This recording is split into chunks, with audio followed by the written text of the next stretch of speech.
कि जैसे हम देख रहे हैं कल मानसून सत्र केंद्र यानी संसदीय सत्र जो शुरू हो गया है और उसमें कल के घटनाक्रम से जो चीजें निकल करके आई वो बहुत ही एक प्रकार की चिंता पैदा करने वाली है, बहुत ही एक प्रकार से ध्यान आकर्षण करने वाली है। इस बार के मानसून सत्र में आखिर संकेत पहले मिलते हैं कि किन किन बातों को लेकर के चीजें आगे बढ़ेंगी। तो ऐसा माना जा रहा है कि इस बार किसानों के लिए, युवाओं के लिए, महिलाओं के लिए, पिछड़े वर्ग के लिए कुछ योजनाओं पर चर्चा जरूर लोकसभा के सेशन में होनी थी, होनी भी है अभी, और उसमें कई प्रकार की बातें उनके अधिकार क्षेत्र को बढ़ाने के लिए आने वाली है, ऐसा जो पहले से इंगित है। लेकिन विरोधी पक्ष कांग्रेस का एक हमेशा एक टारगेट रहा है कि कभी भी देश में कोई अच्छी बात होने की संभावना हो तो उससे पहले कुछ ताकतों के साथ मिल करके उन चीजों को कैसे डिरेल करना है, प्रारंभ में ही उसके ऊपर कोई ना कोई प्रश्न चिन्ह खड़ा कर दिया जाए। तो जिस प्रकार कल उन्होंने ये सब किया है कि एक कंपनी है पेगासस, जिसकी मदर कंपनी एनएसओ है, उनके माध्यम से जो जासूसी और फोन टेपिंग की बात चलाई गई है, वास्तव में तो कांग्रेस का एक चरित्र रहा है कि जैसे वो खुद हैं ऐसा ही वो सबके ऊपर लांछन लगाने की बातें करते हैं, क्योंकि उनका इतिहास भरा पड़ा है। जब अपने यूपीए के कार्यकाल में ये सब वो करते रहे, न केवल विपक्षी दल के लोगों के साथ, बल्कि उनका तो अपना घर भी इन चीजों से भरा हुआ है कि अपने ही लोगों की फोन टेपिंग, अपने ही लोगों की जासूसी, ये सब वो कराते रहे हैं। उनको लगता है कि शायद सभी ऐसा करते होंगे, जबकि हमारी सरकार का किसी प्रकार का दूर दूर तक इसके साथ कोई लेना देना नहीं है। और उनके यहां का इतिहास तो ये है कि आपको ध्यान में होगा, एक बार उस समय के वित्त मंत्री प्रणब मुखर्जी ने, जो उस समय के गृह मंत्री थे पी चिदम्बरम, उनके खिलाफ कितना एक सीरियस, एक खतरनाक पत्र लिखा था कि गृह मंत्री वित्त मंत्री के फोन टेपिंग करा रहे हैं। कैसे चंद्रशेखर की सरकार को दो जासूसों की कहानी बनाकर कैसे गिरा दिया गया। कांग्रेस ने अपना समर्थन वापस ले लिया था। 9000 लोगों की ऐसी एक लिस्ट है जो यूपीए के समय जिन लोगों की फोन टेपिंग होती रही, 9000। तो ये इतिहास भरा पड़ा है उनका, क्योंकि उनको किसी पर भरोसा ही नहीं रहता है। लोकतांत्रिक तरीकों से चीजों को चलाने का उनका विश्वास नहीं है। लोकतंत्र की हत्या कैसे की जाती है, ये इमरजेंसी में हमने देखा है। ये भी उसी कांग्रेस के कारनामों की एक उदाहरण है। तो इसलिए जासूसी में उन्होंने अपने जो साथी उनके थे, चाहे वो सीताराम येचुरी वामपंथी नेता हैं, जयललिता हैं, चंद्रबाबू नायडू हैं, ममता बनर्जी हैं, उनके फोन टेपिंग ये उन्होंने कराई। इनकी शिकायतें रही हमेशा। जब न्यूक्लियर डील था उस समय अमर सिंह की फोन टेप कॉल्स ये इन्होंने कराई है। अमर सिंह ने खुलकर शिकायतें की कि मेरे फोन कॉल्स को टेप किया जा रहा है। तो ये इनकी संस्कृति रही है, इस संस्कृति से बाहर नहीं निकले हैं। और जब भी कोई, इनका टाइमिंग बड़ा सेट होता है। इस टाइमिंग में जब इनको लगता है कि आज हमें और कुछ नहीं मिल रहा, क्योंकि इस समय नरेंद्र मोदी जी का जिस प्रकार का पिछले 7 साल से 8 साल से कार्यकाल जो अब पूरा हो रहा है, इसमें इनको कुछ नहीं मिला है। जनता हित की, राष्ट्रवादी विचारधारा की एक सरकार चल रही है, और इसमें खास करके वो भी जब षड्यंत्र रचते तो विदेशी सहायता लेकर रचते हैं। यानी अब ये अगर हम पेगासस देखें तो एक दिन पहले 18 तारीख को एक स्टोरी ये लीक कराई जाती है द वायर के माध्यम से। और ये द वायर भी ये वामपंथी पत्र है, वामपंथियों का एक इस प्रकार का एक बना हुआ है नक्शस। और उससे पहले कुछ दिन पहले यूरोप के अंदर एमनेस्टी नाम की जो संस्था है वो अपने वेबसाइट के ऊपर इन कहानियों को चलाती है।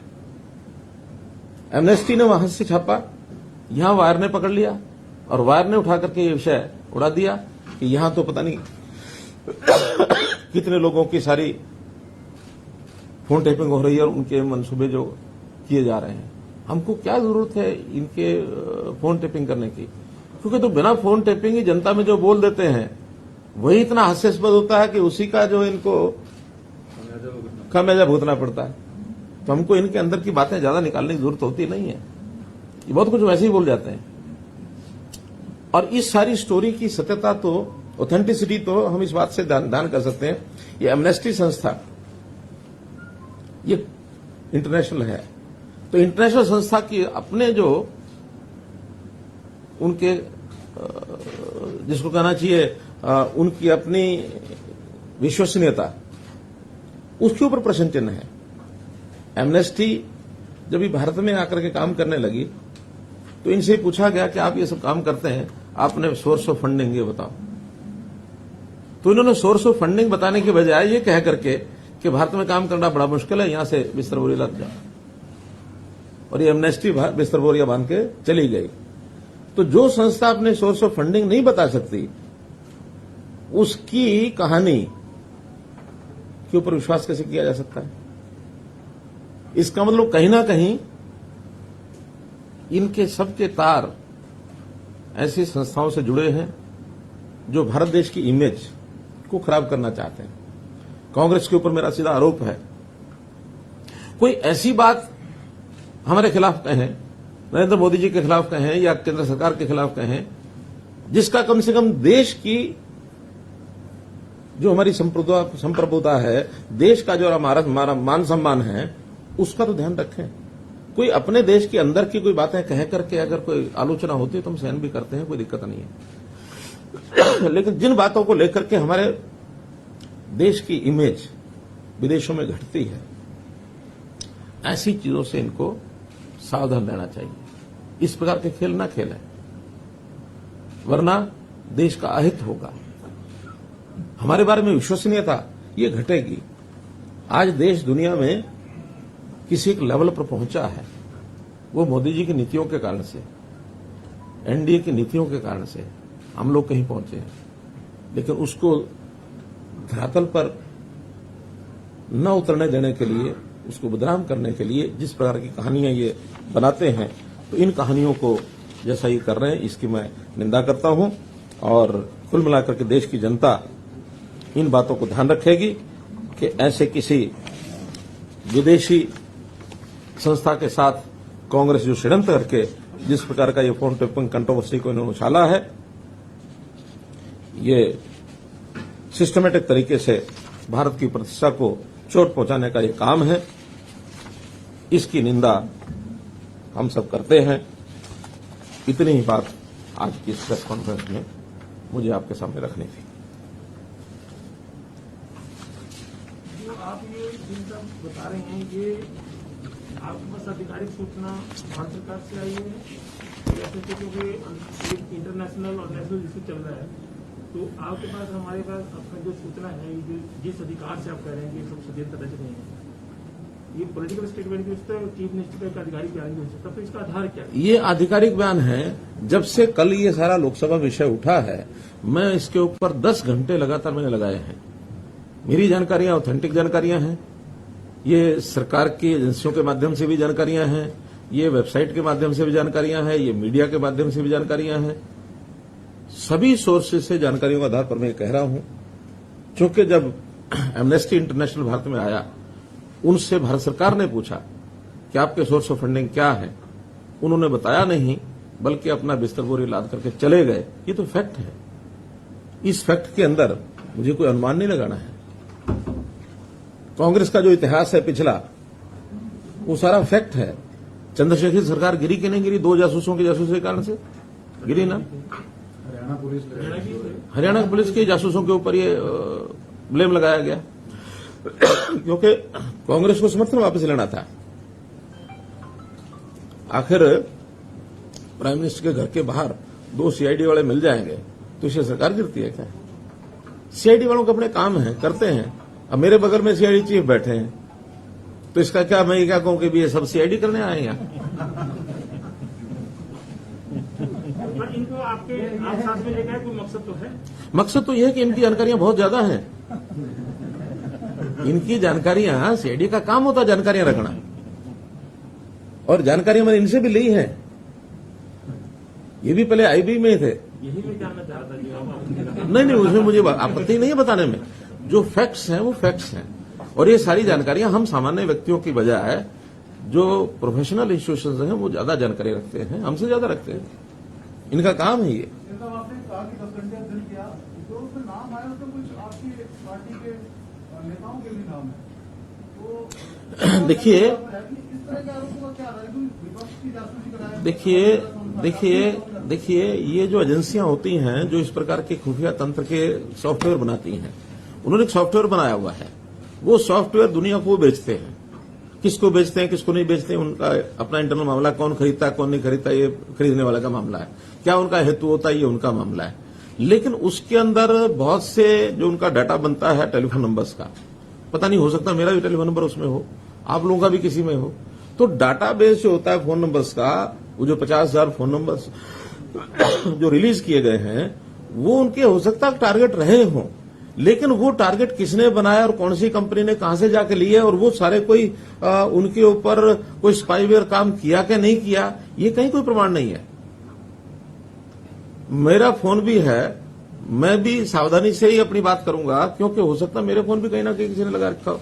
दुनिया में बहुत सी ऐसी एजेंसीज हैं जो इस प्रकार के जासूसी काम करते हैं, दुनिया में है। लेकिन हमारा उसमें क्या रोल है?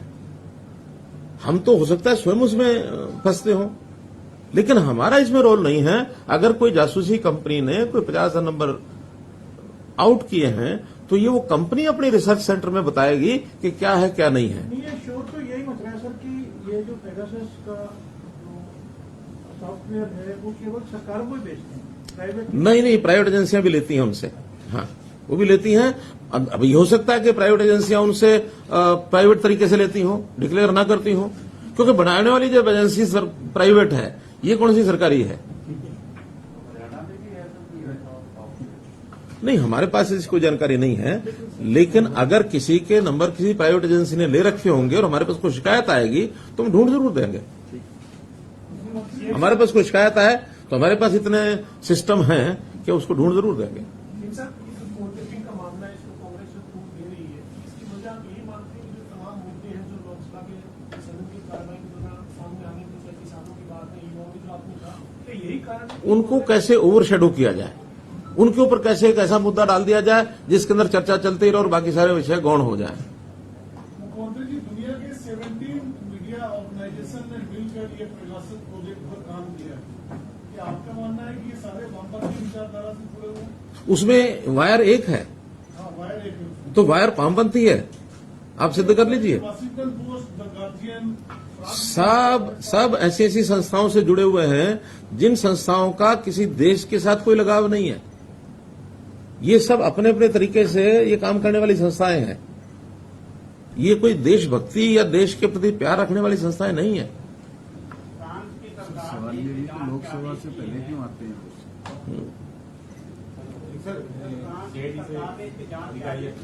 हाँ, क्या करें? हाँ,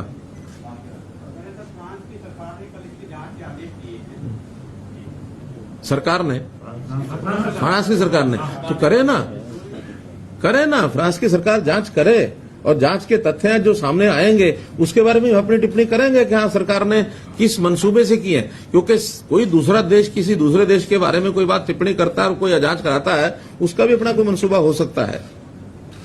हमारे अपने देश की एजेंसी पर तो हम भरोसा करेंगे, लेकिन बाहर की एजेंसी के ऊपर हम एकदम को भरोसा करने की बात नहीं है। जब चीजें तथ्य सामने आएंगे तब देखेंगे। और देखिए, इन सारी बातों का एक जो मुख्य बात है, मान लो ये विषय था भी सही, कोई ऐसा असल में तो कोई है नहीं, लेकिन इसकी कोई विषय को उठाना ही था तो ये 20 दिन पहले, महीना पहले, 2 महीने पहले, 15 दिन पहले क्यों नहीं हुआ? विषय तो ये सालों से चल रहा है। ये कंपनी 2018 से ये काम कर रही है। विधानसभा का, लोकसभा का सत्र शुरू हुआ उससे एक दिन पहले इस विषय को उठाने का हेतु क्या है? ताकि हमें शोर मचाने के लिए कोई मुद्दा मिल जाए। क्योंकि सब तो जरूरी नहीं कि 10 घंटे का समय लगाएंगे, जैसा आज मैं अथॉरिटेटिव बोल रहा हूं, ऐसे सब लोग 10-10 घंटे का समय लगाएंगे और फिर जाके बोलेंगे। लोकसभा में हर प्रकार के लोग बैठे हैं, अब उनको अपनी बात को ऐसे बताने के लिए कि हाँ भी हम ये बहुत बड़ा कुछ कर लिया हमने और उसके कारण से शोर मचाना और विधानसभा का लोकसभा को न चलने देना। क्योंकि पहले भी कई किस्से ऐसे आए हैं जब किसी मुद्दे को पकड़ते हैं लोकसभा को कितने दिन अवरोध डालना, ये जो अवरोधक है ये वास्तव में देश की प्रगति में अवरोध पैदा करते हैं। ये सरकार चलाने में अवरोध पैदा नहीं कर रहे हैं, देश की प्रोग्रेस में अवरोध पैदा कर रहे हैं। कल इसी मुद्दे को लेकर कांग्रेस जो है वो देशभर में प्रदर्शन करने जा रही है। नहीं तो करेगी तो उनको जवाब मिलेगा। लोकतंत्र तरीके में प्रदर्शन करें, प्रदर्शन करना अधिकार है सबका, लेकिन प्रदर्शन करने में जो कहेंगे उसका जवाब तो हम देंगे ही। लोगों को लोक जागरण तो तभी होता है जो लोगों में ये सारी बातें जाएंगी। आखिर मुझे प्रेस कॉन्फ्रेंस करने का हेतु क्यों ध्यान में आया? इसलिए कि इन विषयों की जानकारी आपके माध्यम से लोगों को मिले, लोगों का जागरण हो कि कांग्रेस क्या करती है। कांग्रेस की काली करतूतें ये कभी भी कामयाब नहीं होंगे, न ये देश में होंगे न ये हरियाणा में होंगे। हरियाणा की बात बताता हूं आपको। अब CMEI क्या है संस्था? CMIE हर बार ये पिछले 1.5 साल से 2 साल से कि बेरोजगारी 29% हो गई, बेरोजगारी 35% हो गई, बेरोजगारी 36% हो गई। और हमने कहा कि सेल्फ डिक्लेयर्ड जिन लोगों ने डिक्लेयर किया कि मैं बेरोजगार हूं वो 6.1 है। हमारे पास तो अब क्योंकि हमने तरीका खोज लिया अपना, ये तो सैंपल इकट्ठा करते होंगे CMIE वाले, तो 2000 सैंपल ले लिए, उसमें कुछ रिटायर्ड लोगों भी डाल लिया, कुछ और। अब रिटायर्ड आदमी क्या कहेगा मैं रोजगार वाला हूं? 60 साल से ऊपर के आदमी का तो पूछने का कारण ही नहीं है। बेरोजगारी होती है 18 साल से 60 साल के बीच में, रादर 18 से 58। ये जो 40 वर्ष का जो कार्यकाल है किसी का, इसमें रोजगार है कि बेरोजगार है, इन्हीं का मूल्यांकन होता है। अब 75 साल के आदमी को आप कहेंगे क्या बेरोजगार है कि रोजगार है, कोई अर्थ है? या किसी स्कूल कॉलेज विद्यार्थियों को कहेंगे रोजगार है कि बेरोजगार है, कोई अर्थ है उसका? कोई अर्थ नहीं। आपको मंत्री तो कह सकते हैं रोजगार मिला होगा। कुल मिलाकर सेल्फ डिक्लेयर्ड लोगों ने 6.1% लोगों ने कहा कि हाँ मैं बेरोजगार हूं, और मानते हैं 3 से 5% बेरोजगारी हर एक देश में, हर एक प्रांत में, हर जगह रहेगी। विषय हो गया तो इसी विषय में CMI वाले विषय में बोलना चाह रहा था कि मैं बहुत जल्दी फिर मिलने वाला हूं साहब, फिर करेंगे। पाकिस्तान के प्रधानमंत्री की भी जासूसी हुई है, उनका आरोप है कि अपने इंडिया की बात करें। मेरा कहना है कि हमें तो अपने बारे में विचार करना चाहिए कि हमारे देश के अंदर कौन क्या खेल खेल रहे हैं। आखिर चाहे पॉलिटिकल पार्टियां हों, चाहे इंडिविजुअल्स हों, चाहे कंपनीज हों, चाहे समूह हों, कोई भी हो, देश हित को जरूर सर्वोपरि रखना चाहिए, देश हित के खिलाफ नहीं जाना चाहिए। और आज का ये जो विषय मैं बता रहा हूं, ये देश की प्रतिष्ठा को एक चोट पहुंचाने वाला विषय है। इस ओर जरूर आप यानी जनता को बताएं, अपने साधनों से बताएं। इतनी बात मुझे कहनी है। बहुत बहुत धन्यवाद।